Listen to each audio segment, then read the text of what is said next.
Hey, beautiful souls. This is day 6 in the affirmation challenge, and today's affirmation is may you have a mind unshaken by worldly events. So you would tell yourself, may I have a mind unshaken by worldly events. Um, this was written for me by Maria back in 2019. So it's interesting to see what this phrase has taken. I think back then it meant something, but with the last year that we've all had, and with things that seem to be happening every single day, right? I mean, I'm not even in the country right now, and I still hear about things every day, and I know it was even more when I was surrounded by it with people talking about it all the time.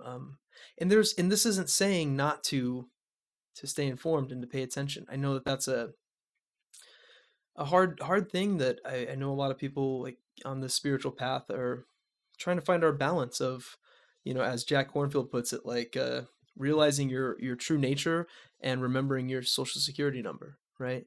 We kind of have to be a part of the world, but we don't need to let these things completely shatter our daily life, right? The most recent thing I think is this morning was the missiles to Syria, or don't quote me on anything like that, but something like that. Like that's yet another thing. Every day we have something new on the news, something new that is a world event that we don't really have any control of, right? I think it's very important to stay informed, and it's very important to really. I mean, I think the Serenity Prayer sums it up, right? Grant me the serenity to accept the things I cannot change, the courage to change the things I can, and the wisdom to know the difference.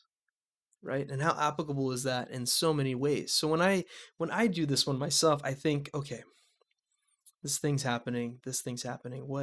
Where do I want to be? Where do I fit in with all this? Where's my place?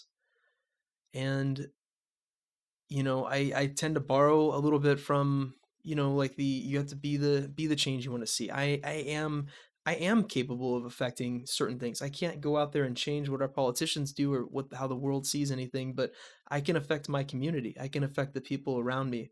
I can be a sort of calm, and I can be a sort of light or a reflection on ways to go about things. So if I can have a little bit of peace, that extends to so many people.